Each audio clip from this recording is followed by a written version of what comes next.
for the collective and individual effort you have put in to help contain the spread of the disease on our shores. The great majority of us continue to adhere to the social distancing and enhanced hygiene protocols. We have, as a result, altered our way of life to accommodate these changes. And we continue to make sacrifices to speed up the process of bringing our lives safely back to a state of normalcy. We have demonstrated, not only to ourselves, but also to the entire world, that we're capable of charting our own path towards containing the spread of this disease. We must all be proud that we have become a reference point for others on how to combat it. In all of this, I say a special aiku to our heroic healthcare workers, our efficient teams of contact tracers and testers, our far-sighted scientists, our professional security personnel, and responsible members of our media, who've done a yeoman's job over the last 11 weeks in the fight. Your efforts are truly appreciated, and the Ghanaian people will always be in your debt. When the first 2 cases were confirmed on 12 March 2020, we took timely measures to attack the virus. We decided that we would, 1, limit and stop the importation of the virus, 2, contain its spread, 3, provide adequate care for the sick, 4, limit the impact of the virus on social and economic life, and 5, use the opportunity afforded by the emergency to expand our domestic capability and deepen our self-reliance. To attain these objectives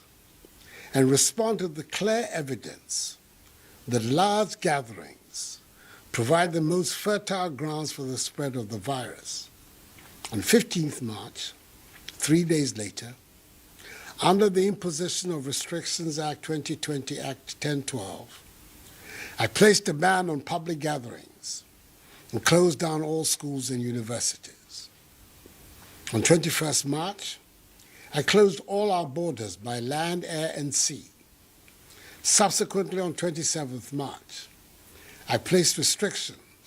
on movement of persons in the Greater Accra metropolitan area, Tema, Kaswa,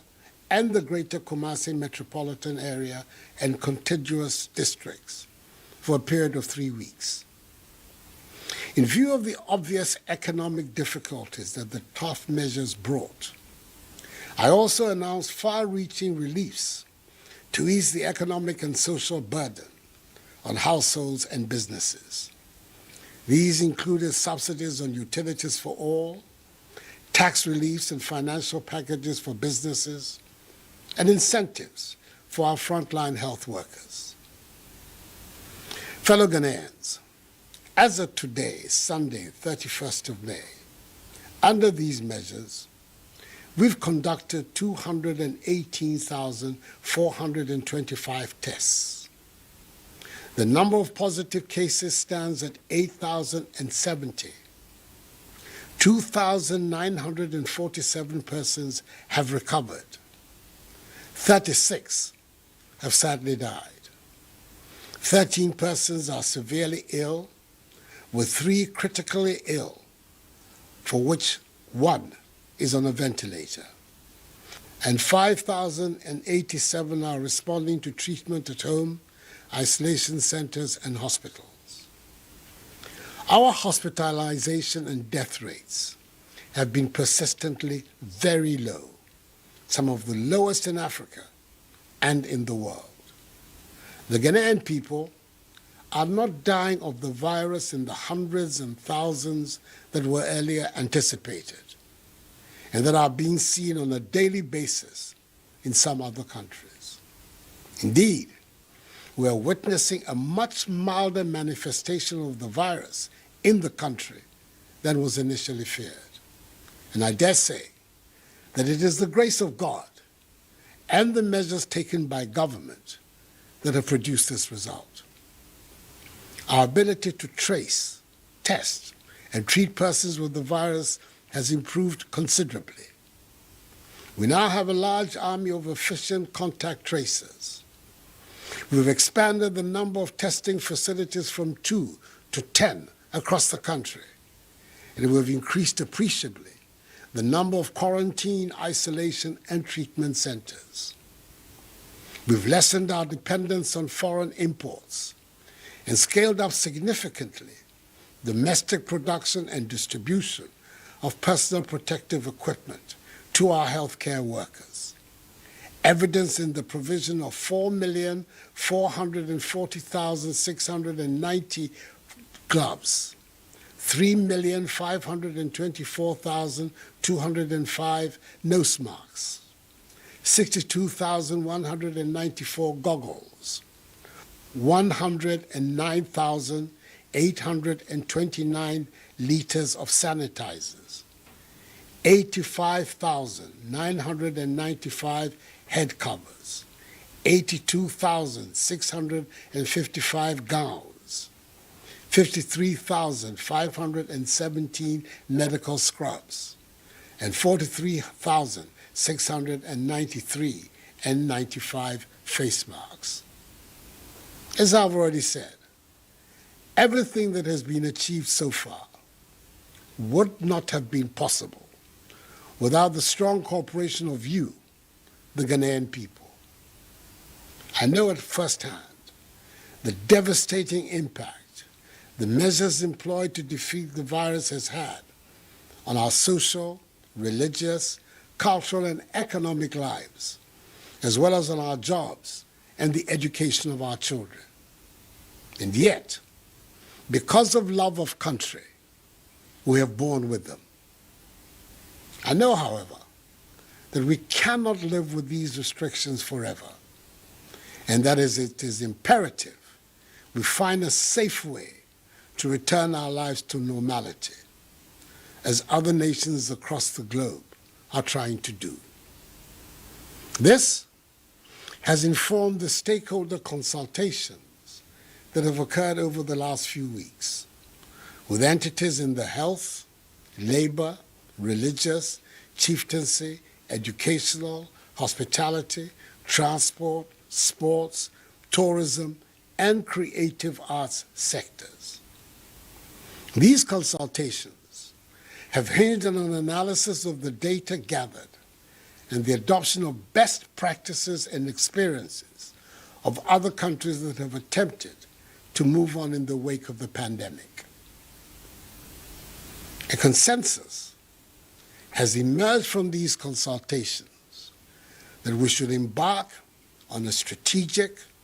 controlled, progressive, safe easing of restrictions to get our lives and economy back to normal. As I stated in my May Day address a month ago, I'm now in a position to outline the roadmap for easing safely the restrictions. Ours is going to be a phased approach involving a selected list of public gatherings based on their risk profile, socioeconomic impact, and most importantly, our capacity to enforce and to respond in the event of a flare-up in our number of infections. So, fellow Ghanaians, with effect from Friday, 5th June, we will begin stage 1 of the process of easing restrictions. An abridged format for religious services can commence. 25% attendance with a maximum number of 100 congregants can worship at a time in church or at the mosque with a mandatory 1 meter rule of social distancing between congregants. In addition to the mandatory wearing of masks for all persons at all times in churches and mosques, a register of names and contact details of all worshippers and hand-washing facilities and sanitizers must be provided. with a maximum duration of 1 hour for each service. Religious institutions that are desirous of opening their premises to their members, such as churches, mosques, and others, must disinfect, fumigate, and put in place the requisite logistics needed to guarantee safe opening and operationing. They must work with the designated regulatory bodies and undertake test runs of the protocols I have outlined. I would appeal to them, in the case of Christians, on the first Sunday of reopening, i.e. 7th June. In the case of the Adventists, Saturday, 6th June. And in the case of Muslims, on the first Friday, i.e. Salat al-Jum'ah, on 5th June, to dedicate their worship to prayers for the nation in these challenging times. The Minister for Religious Affairs will tomorrow, Monday, 1st June, outline in detail the specific guidelines for the safe reopening of our churches and mosques. From Monday, 15th June, the decision has been taken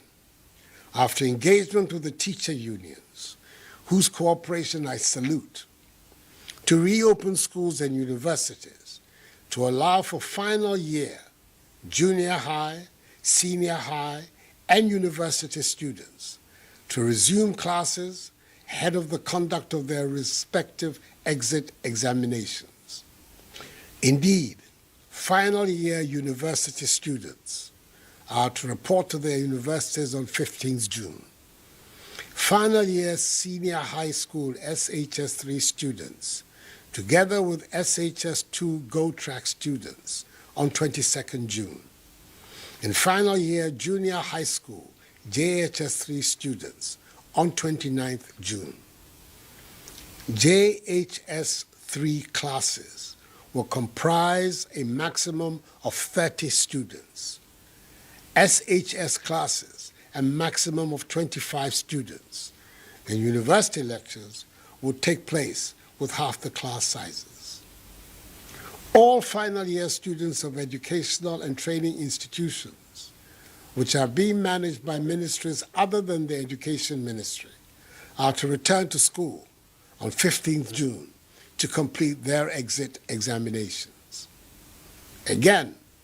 prior to the opening of schools and universities, the Ministry of Education and the heads of public and private educational institutions will fumigate and disinfect their institutions. Each student, teacher, and non-teaching staff will be provided with reusable face masks by the Ministry of Education. With the avoidance of doubt, all other educational facilities, private and public, for non-final year students will remain closed. The Minister for Education in the coming days will outline in detail the specific guidelines for the safe reopening of our schools and universities. Private burials, now with a maximum of 100 persons, can continue to be performed. Restaurants providing seated services can operate under appropriate social distancing arrangements and hygiene protocols. Individual, non-contact sports can go ahead. Conferences, workshops, weddings, and political activities, except rallies, can now take place, but with limited numbers, not exceeding 100 persons present, with the appropriate social distancing and hygiene protocols. Marketplaces, workplaces, public transport, and constitutional and statutory bodies such as the Electoral Commission, the National Commission for Civic Education, and the National Identification Authority, whose activities were exempted from the outset from these restrictions, must conduct their activities in accordance with social distancing and the necessary hygiene and safety protocols. Whilst we step up public education of the protocols and public gatherings, let me also state that regulatory agencies will undertake random checks to ensure conformity with these rules, and the security services will be tasked to enforce them. Should any institution fail to adhere to these directives, its activities will be immediately prohibited and relevant sanctions applied. I have by executive instrument provided for these new directions and extended the suspension of the remaining public gatherings as set out in EI 64 15th March until 31st July. In here, I refer to the suspension of sporting events,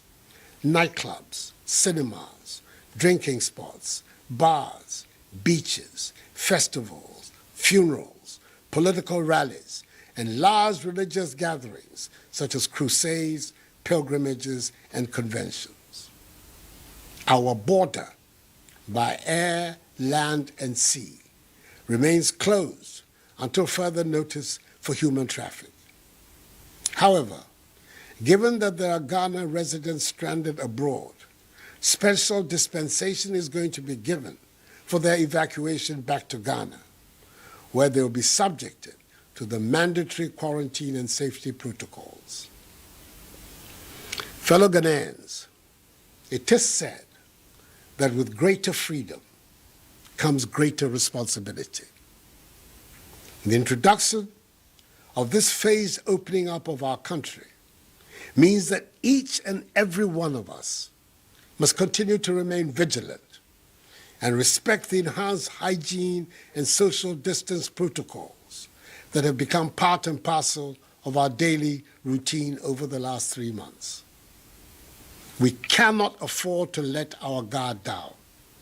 and ruin the successes we have chalked over this period. Yes, there exists a possibility of a potential surge in infections. As a precautionary measure, we've strengthened further our existing national, regional, and district response teams with the support of the security forces to step up to deal with any eventuality. Over recent weeks, we have learned from the cases at the fish processing plant in Tema and in the Obuasi municipality how to deal with such sudden spikes. We will continue to learn, review, and adjust where and when we need to do so. We will only proceed with this staggered opening up of our country when it is safe to do so. Fellow Ghanaians, now more than ever, we must adhere to enhanced personal hygiene and social distancing protocols. Wash our hands with soap under running water, refrain from shaking hands, and we'll wear our masks whenever we leave our homes. In the Ghanaian context, it has been established that the cases of comorbidity, i.e. underlying health conditions, that are associated with almost all the COVID-related deaths are mainly diabetes and hypertension. The risk factors for these diseases are being overweight, eating refined foods, too much salt and sugar in meals, inadequate physical exercise, excessive alcohol intake, and smoking. It is thus critical that we improve our fitness levels and adopt healthy eating practices that incorporate our local foodstuffs, which boost our immune systems. Persons with these diseases must take extra precautions and take their treatment seriously. I'm calling upon the Ministry of Information, the National Commission for Civic Education, and the media to intensify public education of these protocols and directions. I entreat all religious, traditional, community and opinion leaders to continue to partner with government in engaging, mobilizing, and enforcing adherence to social distancing and personal hygiene practices in their respective communities. Fellow Ghanaians, as I stated in my fifth address to the nation, we will protect people's lives, then their livelihoods. It is this principle that guided the decision to impose restrictions and continues to guide me today.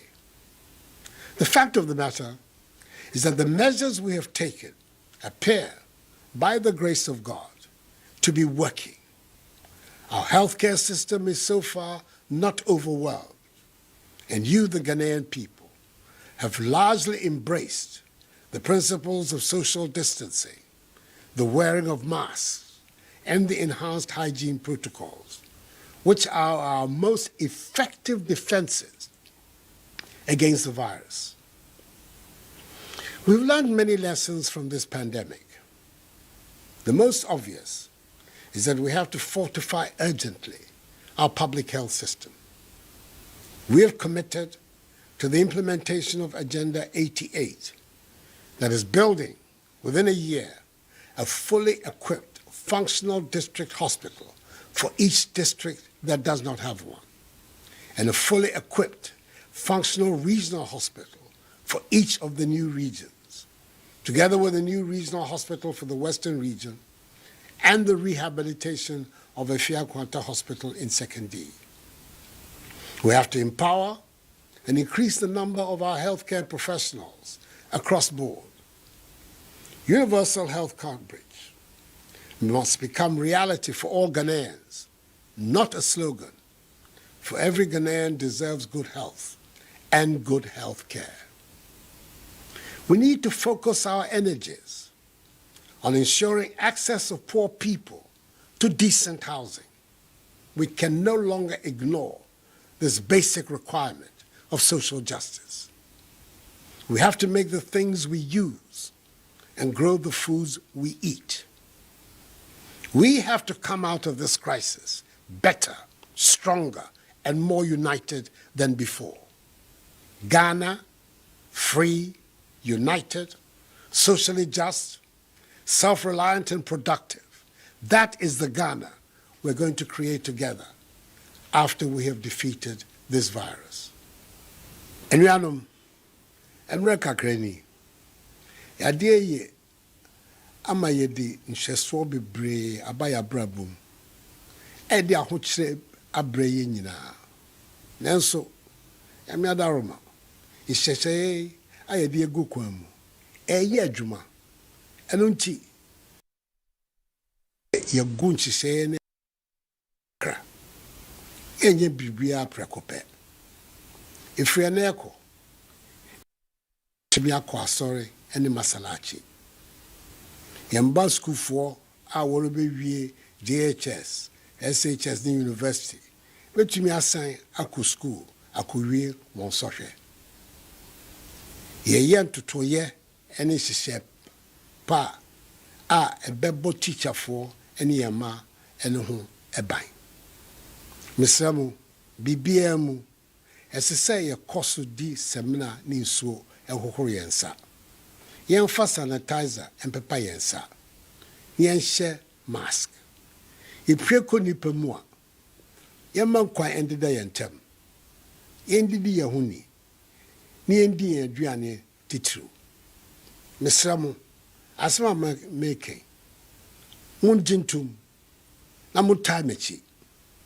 na mommoa me, na me nso mentumi mmoa mo. Yɛayerɛ yi abɔ yɛn nyinaa fam, nti yɛn nyinaa mbom, yɛnsɔre mpagya yɛn ɛne yɛn man Ghana. Ɛyɛ me mɛ, bɛsaa nɛ, wɔte hefi mu fio, ne ha ne bi, mewa ɛha wɔ fɛn. Chinyɔmɔdromo na, nɛkɛ hefi mu, na nɛ, ɛtuni, no ɛwɔ, mimba magbɔdɔ mi fio. Agbene, me fio banye, amebon somo, ke maslachi ya. Wabi ni yo JHS, SHS, ke university, ni ame ba gbena, me banya ameya, ni ameya gbena. Mi tok bejiano, koni school bi, ke ame ni choloi, ni sane kwa akaba. Isani waha be aka wote. Ni wo forwarding. Ni wo kwa sanitizer afi wo de. Ni wo mask. Ni wo kwa wo he ojogba. Ni wo ye wo ma ni eni. Ni panye fai. Sane min yo ne. Nye hia, nye ye. Ni nye ba finse. Nye wa mini mi huma nye ma wanye. Hela ne, wo fe wo gbeshi. No. Nye wo fe wo fe kome. Ni wo hino. Ke wo ma Ghana. Fellow Ghanaians, ultimately, the battle is the Lord's. And with faith in him, we will emerge from this greater than before. We are one people. We are Ghanaians. And we stand together in joy and in times of trouble. We are a people with an exceptional history. And we are the proud promoters of the Black Star of Africa. We've all gone down together. We should all rise together. This too shall pass. May God bless us all and our homeland Ghana and make her great and strong. I thank you for your attention and have a good night.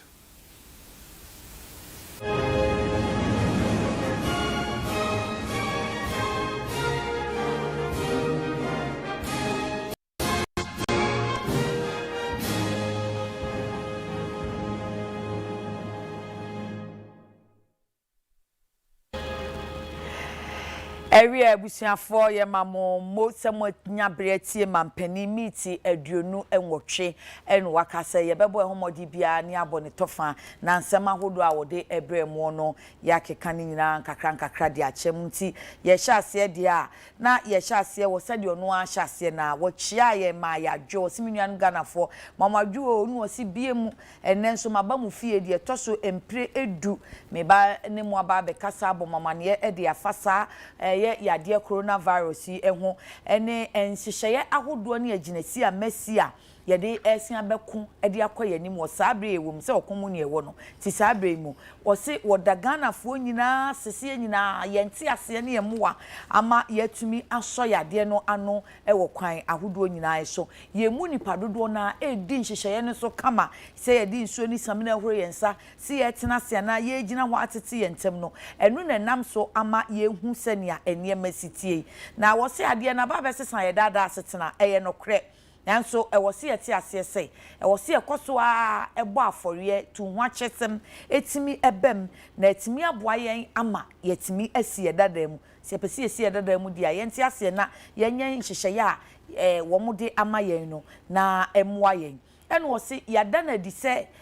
nyese ya kire ya nkasa ye ho nemom ya ma ewiase ama hodo nyina nso ehu se ya kire se ye twa ye kwan a ye fa so a ye de so ya de yi ano ampaniampa ye kwan ne so ye enti abeye nse na hompo e de ama ebinom a wo mu de ye atwa mpoa wo mu hwe ye de ye eka asem eno si we nyina mu no wo kan yi ko kese pa e de akira pomode adwuma yefo mu mayade pa na afi na muso na yetimi ayesa contact tracing no ti wo mo ye tracing no ni wo mo ye testing no so mampani se mu mayade ye abodie mu nyansapem hwehwemu for scientists nso ayade pa bambo adwuma yefo wo mahunim ni wo mo adwuma pa na afi nsem twofo nso a wonum eda mani ye pa wo mo dwumadi awodo a mo di ye mu no wo se moyebi pa na wo se na wotwe du ba kwim no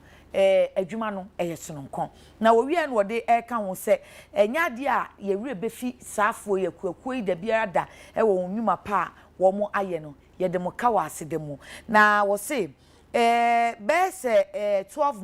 March boso me da na to so dumienu wo afimu ene yedi kanya asa yade bi coronavirus bi wo my Ghana mu sabre na case no mienu ena ampanifo gina wo nanso etutu anamon a na wo betumi de aso ano wo se sabre anamon etu ye ne se ye so ano se ye ma no entretre ebi mu so mfa bi mfiri amanone ema mewura mu wo my Ghana mu enti ye si ano se entimi nsi ano kra ye wo no se ebi mfira brochira na ama no ni mewuram na de abamu no so ye ma no entletere wan wo yare nso ye bem wo mo ayarehwe pa na afei nso yade no nso anso a ebenya nsunsanso ebenya ewo yesi kasem ne adwadie ni ya brabo so no eno nso yatumi aso ano na yafa akwanya nso so e de atetere yakwaba mu ama yankasa yadindan ye hu na nya da bia na ye bekwa ama no ne ampaniampa yaye ama na yeye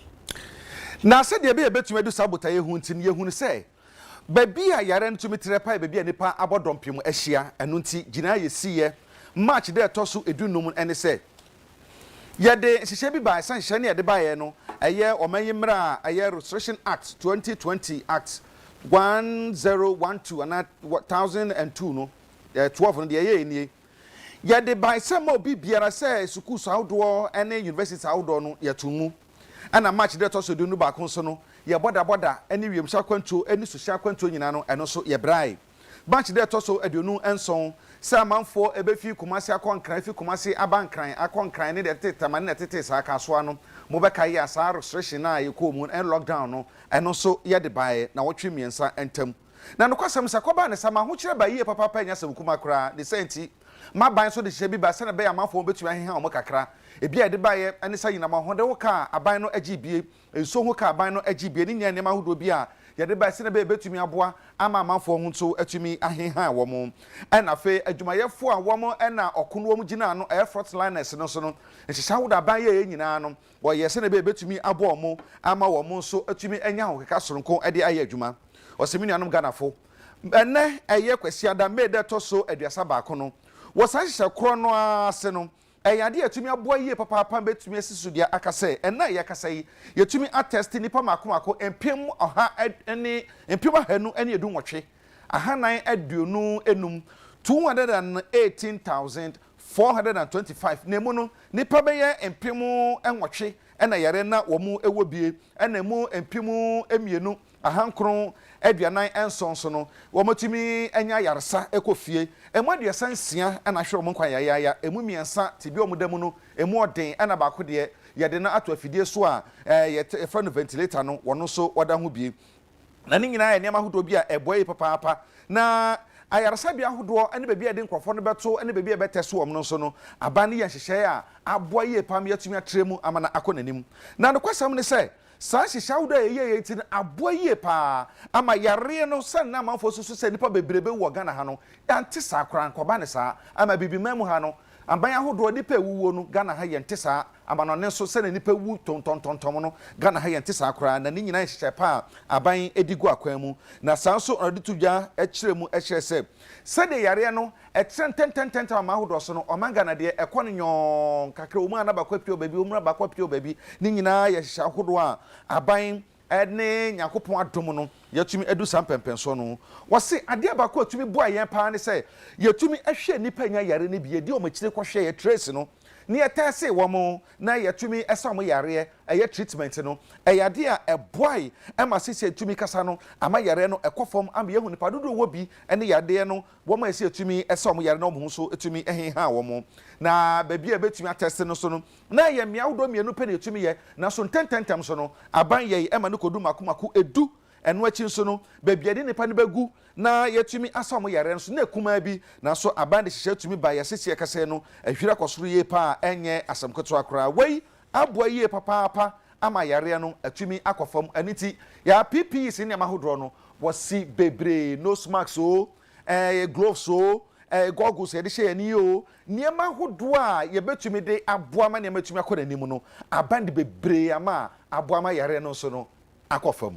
eni aja ne yen kan si so se si ye be hyase ne ka se cases sai wo ho se de wo call Ghana service on site and Ministry of Information site yes 7,881 fees man pen kasa ya tia se edu 8,070 8,070 wa wo ho ato so 2,947 na said your kan ye no wo si o yade ya che yade bia me yehu se si you know ya kasa ne ye niema no dodo na wo ha PPs ne said ye nkanka ne ye bekwa ni nyina ye krafira bruche ye krafira bruche no se si ayi de ntesa akra de ye wa ha no ekọ soro pa enti se ye nose mask se ye gloves se ye sanitizers se ye gowns na wo mo hye no se ye medical scrub ana face N95 face mask no ni nyina bebre na wo mo aya kan no se se de wadi kan aka no onim se ade yi se nka Ghana fo ante ase amwa enka baby ye duru ye ntimi enu nti Ghana fo ayade eye onu anso na nimu asem se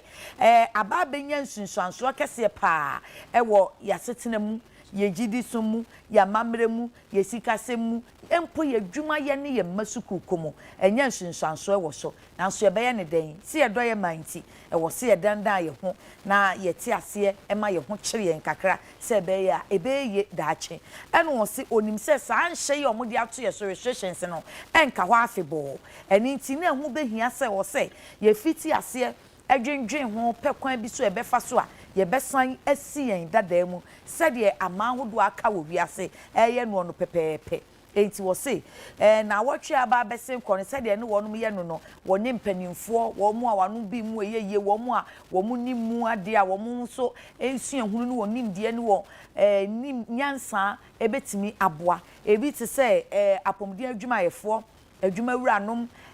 agidi sum mpanimfo nananom ahemfo suku mpanimfo wo mo wa hohoje bia adwumanim ahyenkafo agudie mufo akwansra ne obi a ene woni wo mo asi nkonwa ene wonum adwendwen ho se yenye ne sen na entimi nye ye na yemfiri saate bia yi emu enti wo mo nyina adwen akoben kromu ene wo mo akire se yemfa kwan pa we so a ye betimi aso ano na afensu ye bekọ nkakra ne ye free sa enhye ye da ye so emu na yasan enya ya brabo ebim enti wo se de ode tu ye ni mede no be se bosome aba besen kono se si ayi wo ba ba kire ye road map ekwan a ye befa so a nkakra ye besan asi ye dada emu kwan no se ye ntia se ye de no brofo ka se wato ni din se first approach asiche ni se ye be kono nkakra ye koye nimu a na eye ya na fe ye di bia ba be kan ho enti se ye nhyiamu ni ye hia numbers no se si ano se de kan nka 25 no se yi ode no ye de kakra be ba be kan ho ye kwa na eye ya na asia pagya mu enti ye be kono se akyekede na ntie no nanso ye de ni a ye beduru enti osimi nuanom Ghana fo hyehyɛ mampani de abanie wo se enhyehyɛ no wa hye ne se efi eye June de toso enum no se de eye gyekyerebo se bia ye ntumi kwa sɔre ne nasefo no ya gugumu kakra na gugumu ne ya gugumu no se de titie nie ye betumi akwa sɔre betumi akwa mos betumi akwa miahodo nyina na de sese ye hye no so ne ehunu ne se nipa be kwa sɔre no wo ma broso kra no be nipa be ye ɔha na se nipa ɔha no so no ye hwe kwansa mokonso a abasafo baako and said that asorba and asorba entem social distance say di adwuma eno achi no so no ayo hye so bia no smash no wo kwa asore a ese otumi ehye bi aso otumi akọ na sabre ko na nso no wo wo masalachi so a enhyehyɛ a kristofo di adwuma say ye basafa baako na sefo no ye nyina asa na ye beye no ye be hohoro ye nsa na fe nipa be kwa asore no so no wo mudin ene be mu frɛ ni ne mahodo nyina no ye betu atwetwe ni nyina de ato se ne be betumi aboa ama ne matumi akọ anim na asore no so no ye se echemu bia don hwere baako na woni mu kɔ first service 1 hour na mo kɔ second service na woni mu kɔ third service na woni mu kɔ na sɛde mampani akyire mu sɛ ne tudwa akyire mu bio so sɛ ensɔre ahodo ene masala kyire ahodo ni nyina nso enhye no so sɛ wo mo besi presipre asore dem woni masalachi wo nyina na niama hodo a ye enure be petipte wo no wo mo ni nwumaku ahodo a ye ma mo tumi so mo nya sadwuma hu nimdie no ye ne wo mo de bedi sansa wo so no enu betumi aboa yie pa enu ti June de toso enso ne hwe kwan se kristofo nyina ebetu ahya se mo kwa so na nhyehyɛ da ho no de ye di kankan te mo nhye no so sanso na aziefo eye June de toso ensia memi de bayi wo mo so betu ahya se akwa asɔre eno so hyehyɛ na yaka no eno so eda ho ene anuanom mo muzrami so efia da edi kan eye efia da bayi so no obetumi akɔ ahyehyɛ koro no aso esan da mo so omo de a wo mo hyehyɛ no eda ho na o se ye ne sase na be betumi aboa ame nyina betumi akɔ asɔre akɔ masalachi akɔ bɔ mpaye asenya kopɔ ho mmoa ene bambɔ wote bia ye wo mu a emu adidindin na wɔkyena soafo no hwe eye ensɔrensɔre dwumedi hu do eye ɔsom hyehyɛ ne dwumedi awodo nyina so no ade hyehyɛ nyina be begu akwan mu a wɔbɛkyerɛ ade poten a ɛsɛ yeye and ya yen to aso ne yen kai se asori ne yese mo kwa mama mo mmoro nipa wo ha hanne abroswa 100 abroswa no na som ne so acha don hwere baako se de etimi ye ni TV so don hwere baako ma ne yeye no sa pepepe na afi ntitentemu yen twotwodin na bibia ni a ye hu bi akiri kwan ene school so die ni mampani se efri echena na wotwe mienu eye jumbu so me de to so dunum woni teacher unions achechefo nkambom ko ahodo ni nyina da edinkita ho ama wo mo kra so wo bo wo mabaso pa se wo mo ayade wo mo ntiase a wo mo enyaye ama wo maje pene ese sukuu nyina yensha siemie enti JHS SHS ena university for no emum eye final year for enti SHS a SHS 3 JHS a JHS 3 for and afa university for no so final year for no and a wo mo bekoi said ye be yo mbenya kwan atwe wo mo so hwe atwa to kra JHS for betwo wasi JHS for betwo BC university for no betwo wo mo final semester exams no na wo matimi atwo afi ho enti enu nie wo say university for no final year for no beko suku amomu de enu na ye ekina na wotwe mienu 15th June tibo date ni to enu ye university for de enu no afei SS for no SHS mo de enu mo beko a final year for no na ekwe wo mo ebeko 22nd June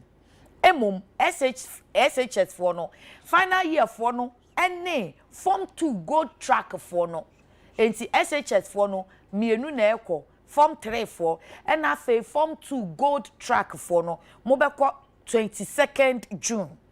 say yeba JHS a wo final year for nko a na ekwo final year for nko a wo beko 29 June tie na wotwe say university for no ko 15 fa ne na wotwe no na SHS form 3 and afei form 2 gold track wo mo akọ machada na meeting no o man kwa na ye confused ye hu we nte so be confused ti ni agebra na dwi ye timu amamo no enti say university for no ko 15 fa 22nd June na SS ana SHS for no ekọ SHS no form 3 and afa form 2 gold track for no enebeko ne na wotweda a 29 June no na JHS omo de ye form 3 for no nko a enebeko wo see JHS class for no omo class no yafa nipa 30 enti se kane na mo ye 45 fa 30 beko one class in the aka guo bebre na 15 na aka na kwa another class ensese mo bro 30 ewo class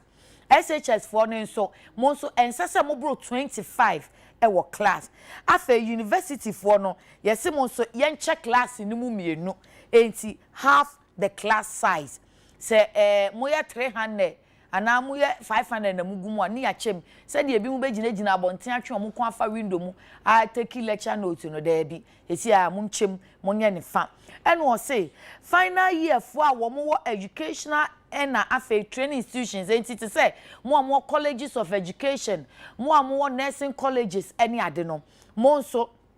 nyame ya adomo a ministries a mo hyase ye ministries a mo hyase ne afa Ministry of Education ebehwe say mo so nyame ya adomo 15th June mo beko na makwa akotwo mo exit examination enti memusa say na ya kai mo amaka no hwe wusuku no educational institution and say more from say teacher training and na college of education and a training institution enti baby a woje entity a wo so be ba be odwuma ye ni bia mo final year no mo so mo ministries e be kire mo say 15th and na mo be ko mo kwa akotwo social etwato no na wasa to aso bio e kan se wo bre a ye hwe kwan se university sawodo ene ye school sawodo no betumi ahya ase so mkoso se na ya kirikire mu no aso ye hwe pomde hu sam so ebe press school sawodo ni nyina mu se na be betumi aboa ama yareboni ni bi kra mo ni bi hye ba bia wo nyina betumi afiri wo no o makokora eno achi school ni bia eno church ni bia ene obi o ye adwuma wo school ho bia no wo mo hwe kwan se ye be ma mo nose mask ni bi aban na de be ma mo kwa no se wo yusu a enye de atotwini ni bi obetumi akokosi wo hata na se wo a na wasan to so na wahye eno yade a won behwe kwan se wonro mo bia na obia so atumi aye na wo mo san aka asisu dua pen so se hye no so yense ensisu dua bio so se mo a mo nya final year student no mo nka ho bi yɛnhyɛ no so saa paa na ɔse enche bia na wotwe yɛ mu no so afɔ hwɛ humasua so de hyehyɛ awodo nyina bɛba sɛ na bia betumi hu akwan bɛfa so na school ya yɛ bie no na ma nyina betumi akɔyie na ɛno akyi wo mo hwɛ kwan mampani se enhyehyɛ mo de aba afa ayi yɔ ho nie ayi yɔ no yɛnhyɛ no so na kɛhwɛ kwan sɛ nka bia nipa bɛyɛ aduonu num pɛ de bɛkɔ ayi yɔ no anasɛ yie kusi obi a sɛ no mampani ahyɛ sɛ so obi hu na sɛ bia ɛkɔyɛ no wakipia na sɛ ɛkɔ na yie a nipa na boro soa nipa ha 100 pɛ emro saa nipa na boro soa 100 restaurants ahodoɔ no ebi obetumi akɔtena no wadidi no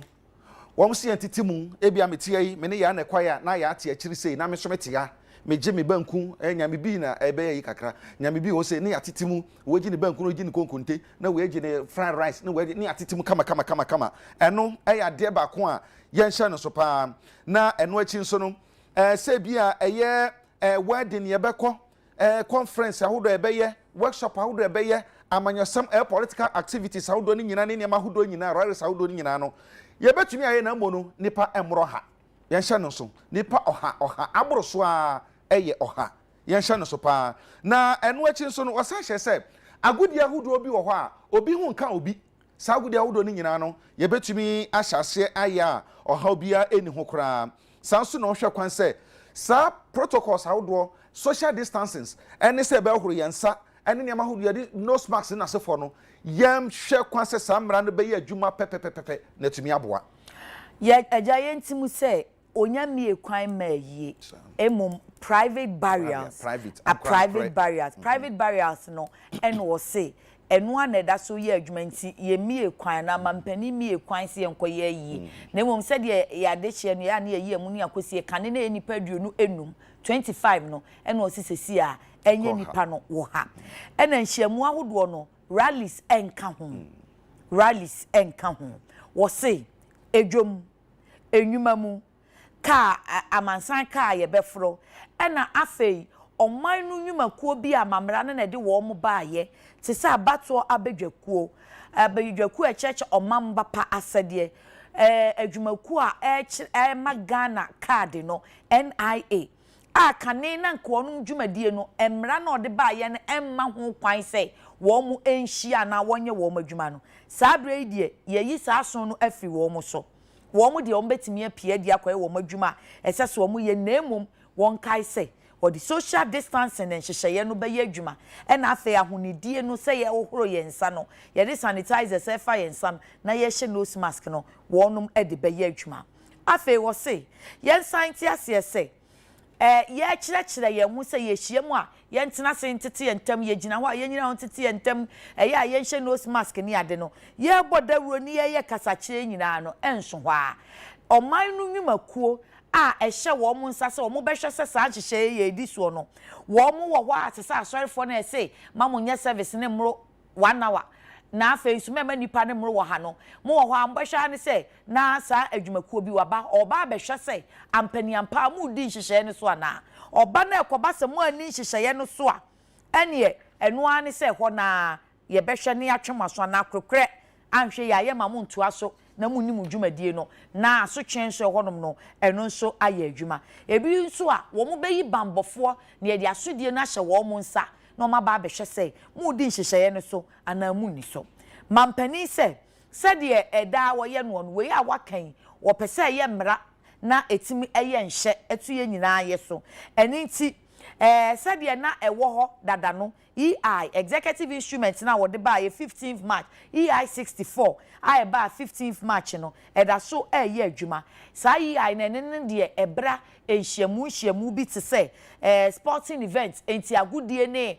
bet no sa ne ma no afi disco fo no night clubs ebra sa ubeko cinema na se theater me kwa kohwe sini eno so ebra afi ukotena bia bar drinking spot me ko twansa ebra ba fo no wo mo ko beach wo mo ya afahye eyiyo political rallies any agidifo nhia mu akese crusade any conventions ahodo any wo mo tu kwan nyina wo se saade no ebra enti yen kai mu se enhye no eda so da ho ebefiri ho a Jesus 31st July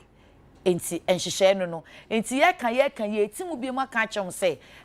sorry de no ɛso da ho wo se ye kɔ ne nkakra eye phased approach enti asɔre enipa mro wa ha moye som na cha meet don hwere baako nose mask yentena tete ntemu sesi amompa register present se wuwrem atwe wudi ni ba bia wo no number ansa na wawrem wo mbe ba behwe eyi yo nso edaso aye private barrier emru nipa wo ha na emom enyumaku a ete se na aye wo moma Ghana card NCC na afa isi kane no na mra ne hye wo no wo ntumi nye wo adwuma meeting bi nkoso ne ade sesi ade wo se wo betimi aye na emom wo mo hye so wo so bedi saa enhyehyeye eso eno achi de mo aka te se ye ko beach ye afahye ye political rally ye kakra ye freketeni adowafo e kotena park so eni ade bia baafo sports fofo no munyina mo de eson no da so dam so gi se 31st July ena nsachiraye ebeba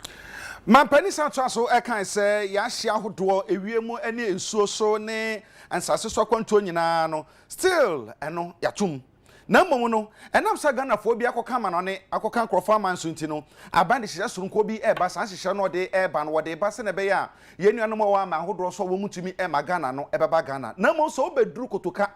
ana bedu aflawo baby bia obefiri beduru bia no se ye be hye kate se ye do kɔhye baby na otwe mienu afi wa hwɛ se yare no obi ana no ene wo ye dan a ye be ma wa akɔkɔye ɔse mi nuanom Ghana fo fa hudi a eso no asodie so eka ho beya bosome miensani ensa hohoro social distance ye de maskate ya no aba be yeka abeka ye dada setena ho eni to wosre sabre yi a ese ye gugu ne mamu kakra no moma ye yure mfi moma ye nina ho moma ya asobrache bi no mu ye no ye mudua enfa nwura mu entwe ne ma na wo mu nyina ma aso no mu da ho fan ne ye nkan hu se sa bosome miensan ya besin kwa ye wohoro ye nsa ne nose mask ne asefo no nyina no sa hyehyɛ no edasoa eye adwuma kate se na tie no esan se yanhwe hu ye ne ekogyaja ye ho enka se freedom kakraba eni ti ne ye hwirihwiri a ye ne bebe ho so no ne akwakwada ne se aboa sebe apotro a na bi o hye ba bi a na ni agye wo hwirihwiri no nim se so hye na wo ho okotom se twon a na asam aba se na be ya ko a yako ene ba bi a ya ba beduro no sa ehyehyeye a ye gumu kakra no yantumi ampra no amfiri ho ama yare no ase ankwankotre ama ya ankwankoye yansan yachi dabi ye momode sesa hyehyeye ne de be adwuma pepepepe se na be betumi aboa ama okuna ye ko no ye betumi akoyanim wosan eka se eye nokre pan se onim se sabre ya ye be gugo ehyehyeye ni mu no bia na yade ne ebetimi asan apagya ama ne homene so nanso wo se yetu anamon fi se mpani se minyawa meyo mate amadame ho so enti yetu anamon a ebeboa yen wo omamu ni nyina mantam ni mansi mu se abadwakuo teams ahodo ede wonum asi honum no bambofo ka wo ho no wo mbegina wo na so se ba se mantem bi mensini bi bronu bi so yade no san ma ne homene so prekopa wonu betumi aso ano wo se na kakra ba besin koyi asua bibi de afri de esi wotema fish processing plant ho no e na afa oboase mensin kropon mu ebeba se honom no na yade na igi hwenhwen ho ye hotspot no yasua bibi de afri mu se ekoba se yade ne san pagya prekopa krimu a kwan a ye befa so a ye beso ano wo se ye bekoso asua de ye bekoso adandan ye ho ye bekoso afanimde woni ya asisie kaneni mu na yetimi ede aboye ho bra na afei yakọ ne nkakra ansana ye bie omamu ni nyina ma yesie dademu sede ye se na fata wo se menuanom Ghana fo sabre ehia chen ebre bia se wo se ye ma ya ho ne die nsem no ehia ye pa na afei so social distancing hyehyeye se ye tena se na ye gina tete ntem no ye di so ye di nsuo ni samina hohoro ye nsa ye nkai se nsuo no de ebu ana de ehwie tatatata nya de egu chansi mu etai faako na afei so ye nya nchia ko ginum we ensa ye de to nsam achia no ye nya yenhye ye nose mask na bibia ye pie adi ana ye free efie wo se wo Ghana ha no ababeda di se ye nuanu a wo mu afri mu enam sa COVID-19 no na wo mu wo yade bi ehyehyɛ wo nom ho dada na saa yade na ehyehyɛ wo mu dada no eno kra na beka akire nti COVID-19 ne beka yade na akire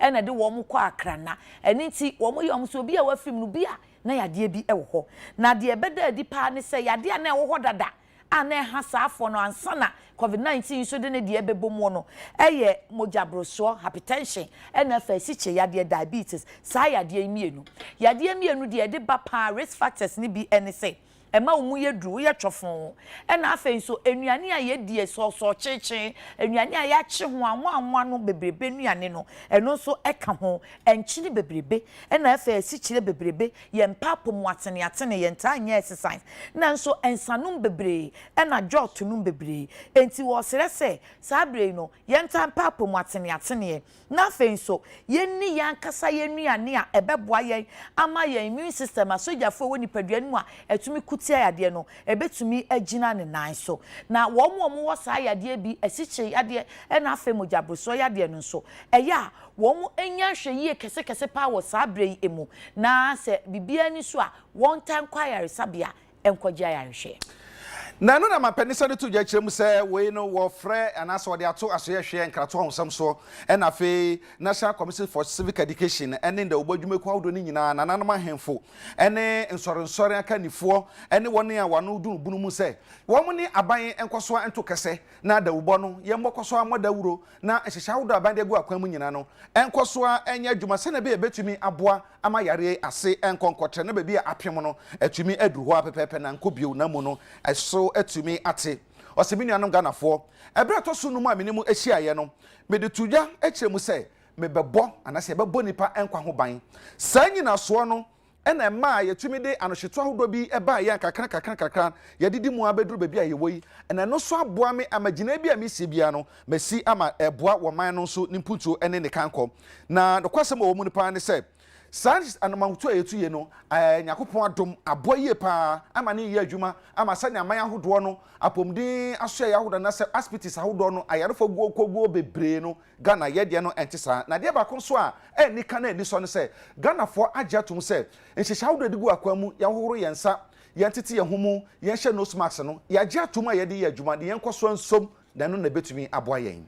yo ose yade ya bekyere yen bibi pa na etesia no abeyense na ho se esese ya pomode enhyehye ya aresabia ne ade no ye hyemu kina ye pagya mu na etimi gina ne naso animu ya enti sede ya bere bi okasa ya ode to yanimu no agenda 88 no edaso ha egina ne naso eni sense afe entem wo besi ayaresabia nya se dan ne keke na emom emfidie ne niema eka ho aye wie beka se wedie ayaresabia preko pe a ebe ye adwuma a ede ama manta makoma mensin makoma kwadu wotwe na wo mu enibie no ne agenda 88 no enu echi regional hospital fofra obesi ede ama atoye mantamu ena afei afia nkwanta hospital wo secondary sekunde ye no so eye dada wo besiesie ama natimi agina ne nanso wo se wo se yenya apomde adwuma yefo dodo a wo bekọ baabi akwa ye adwuma de aboa efise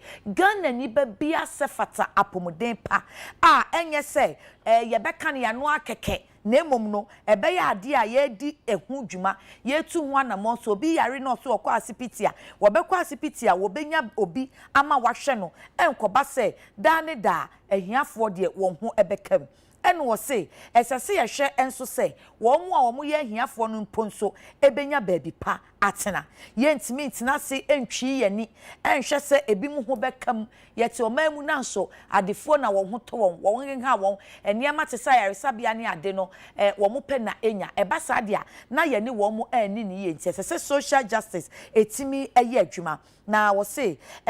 ya nkasa nso ye dua ye nuane na ye nuane a ye dua no nso ye hwe ne ye di anubi efise ebrei mu no crisis ba ye ade ba ko a ye hu pa ne se eno ena aboyen aboye ho ban ye gitum se ye nipa ba ko ye boa ba ko mu ade dia ene praye hoi wo ka bomu a emu na wi ba ko a ena ebu wo se Ghana obi a woni fa ahodie a ye ka bom ye kro na afenso eniema wodo e ma asetena mu ye kama ensuo akwan suku ayaresabia obi a ewobie na yankase etumi eye yen bibia no eno ena ebekire say ye ko atia yade yi ampa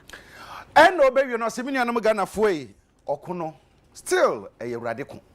na ni gidi ebenya wa Ewurade mu no ebeboa mo saa yarboni no ye befiri mu ahoden so kra osie nipa baako na ye nyina ye nipa baako ye Ghana fo na ye gina kono se nipa baako ahokire mu a ene ye wo na ahokire ni nyina befiri mu aba anigye mu ni nyina ni se praye hoi ekabo mu a ede adwumapa ene hyehyepa ene ahonidie na eba na ose ya bakwasam ye soronko owiase nyina ene ntino wagye de sese Ghana ye aman a abibiman ye ne ekura biman franka no ye bekoso esomu sa pepepe wose ye nyina akwa ahokire mu no wogidie se ye nyina besan sore ewo anigye so a enya semkuma kora wose wenso ebetwam Nyankopɔn enhyira yen no mo ye nyina ya ho ban no mo Ghana ho ban no mo oman ye kese na enyina na so pintin na oda ya se ye gyebre edema no ama nyina de you yenhwe da wasepa na onim se mampani tuma na ne ofira ye no odumfo bi di asende ye o se ye frɛ no sɛ de mo na di no ye mo omuni nko de aka no ye bɔ ban a kyerɛ sɛ ebiri bi a oni ye bɛkasa bia no entuma no enso ka ne kasa ne ho wɔte ne communication na senti na fade no kra nso kasa kyerɛ ye ntesi ye a ye kɔ ye chi asi ye dada mu kakra no Jack mo amasha se send message ani aswebe ro mo hwe no manko bo tuto mo anko ya atu bia o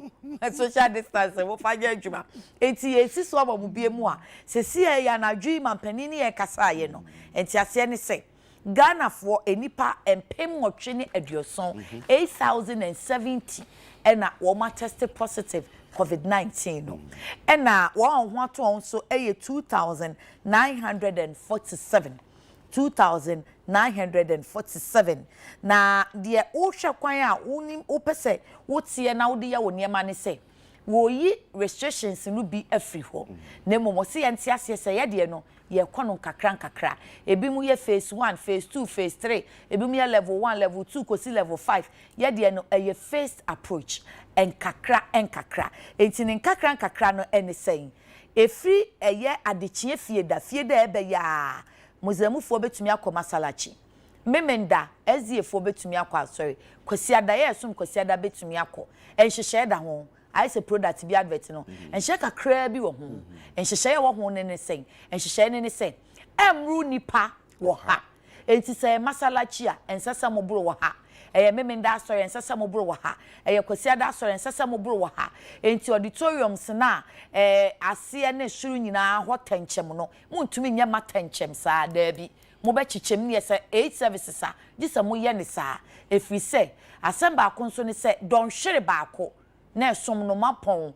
ye beye praises sofu be preachi ye beye announcement ye beje communion ye beje offering ye beje tithe de mo be ye bia don hwere baako na mapon enti yenhye ne so saa mu wura mu nso a esese ye take obi details na afa mu kodru mu nso a esese wura mu no bo nose mask mu kodru mu nso ankonwa no ya tetetete mu enti social distancing ye adwuma wo ho papaapa school die nie school fo nso wo say efi ochena na wotwemienu kọ 15th June ono kan 15th June me na masesen ma osa se echena na wotwemienu efi 15th June ekono university for na bedi kan akọ school omo na beko 15th June eye final year for class no esese dean of student ne faculty heads ene VC for ne mpanimfo mo school ni hwe say class bia ebeye half enti se kane na nipa 100 ene wo class ho a ana that lecture ni mu asese wo so omo ye 50 sa anti wo say half the class size sa na sese mo ye no sa na university for the no tie final year for no afei SHS for no ombeko 22nd June to university for no kwane na wotweda na SHS for na ko 22nd June eno no eye form 3 ena form 2 gold track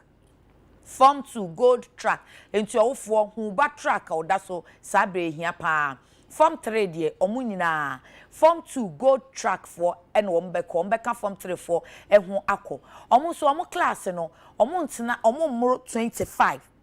form 3 and form 2 for SHS for omumro 25 class was a kanenu omu ye 30 a ene ye bechem na 10 another class na 15 another class se no omo ye 50 na ache mienu pepepe afa JHS for so be ko ne na awotweda 29 June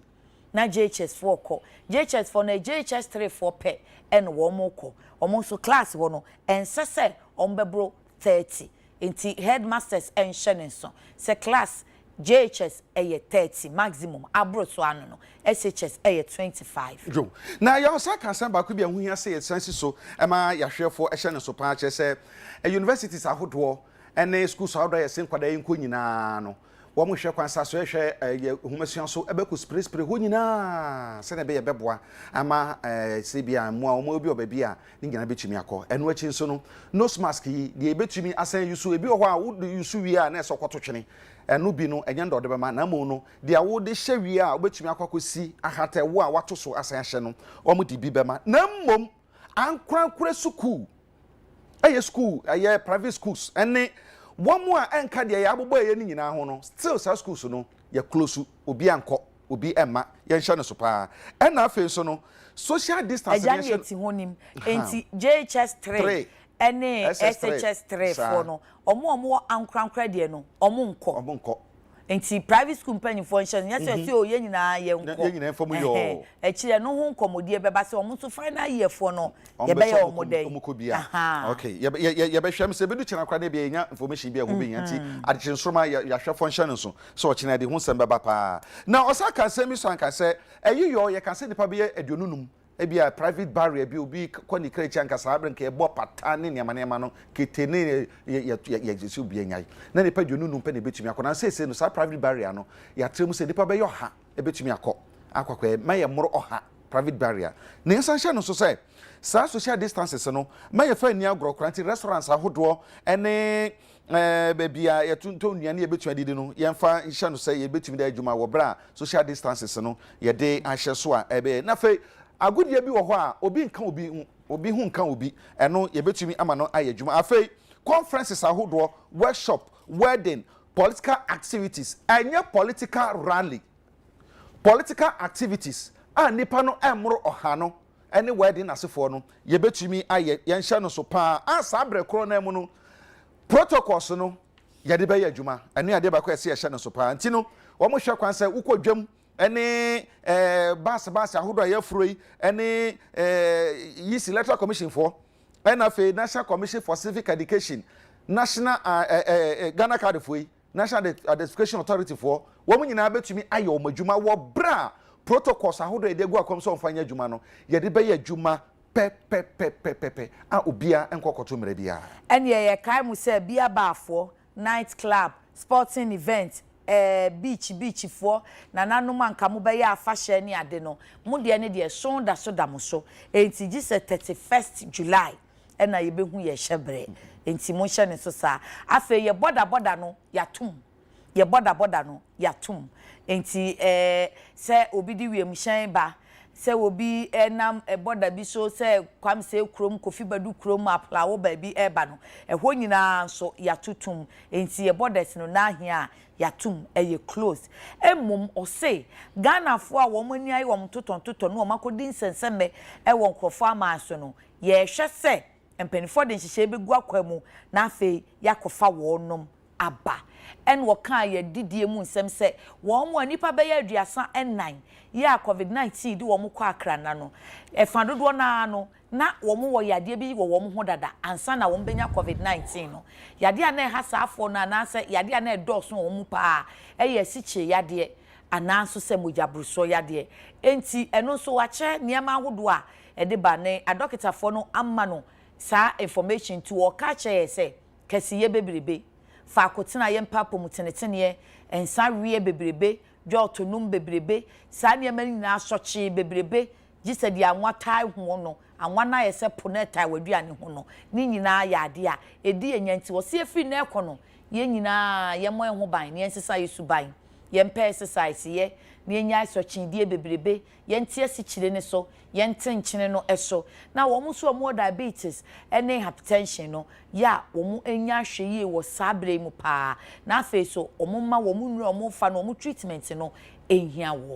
yɛde deɛ mu asɛm ɔkan no wɔkan sɛ mefa yɛn ankasa yɛn nuane yɛwɔ manga na mu ɛsɛ ɛhyɛ no so sɛ yɛbɛtumi adi yɛbɛtumi adua mpo ne yɛtwa ne yɛsɛn adi no ɛho hia paa domestication no ɛho asɛm na mampani ɛkan sɛ yɛn mmɔde ase yɛn nuane ne yɛbɛdi ne mɔ paa nti yɛahwɛ ɛne sɛ ɛyɛ a mede na ɛyi wei wɔ mu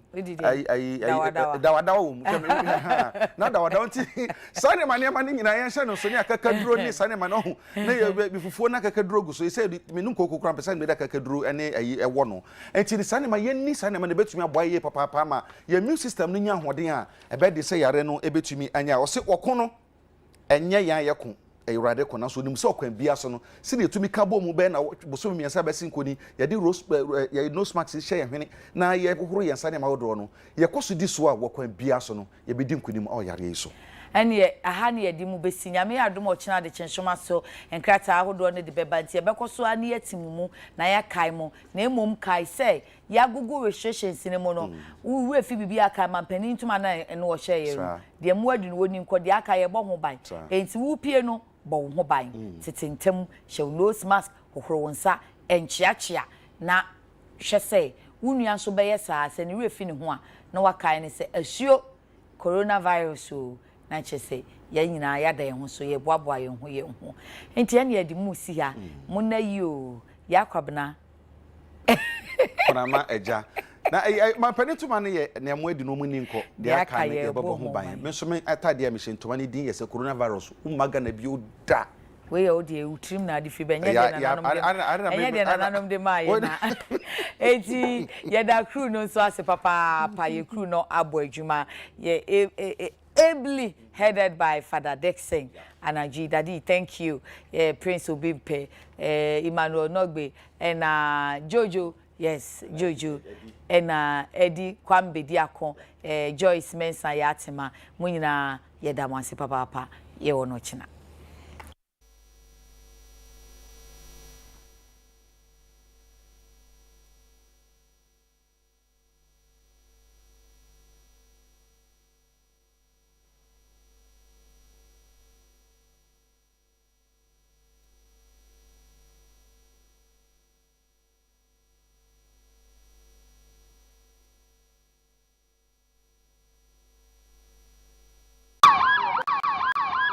Maybe a betray mu kono. See a bo hospital super na de ehu ne osorobi abehye yim. Enso sesia de entesa bu. Enam abefo ni abode anyansampe enkan kontino. Oba hospital ne tawa bi pe ne ahwe wawie. Empo anesefo ene a doctorfo anim sedi enko entino. Mritia wape na yahwe na ho ato. Entimentena se Emma Yaria Croanco and Docro and Sana Waba Ayarisabia. And who be here say, many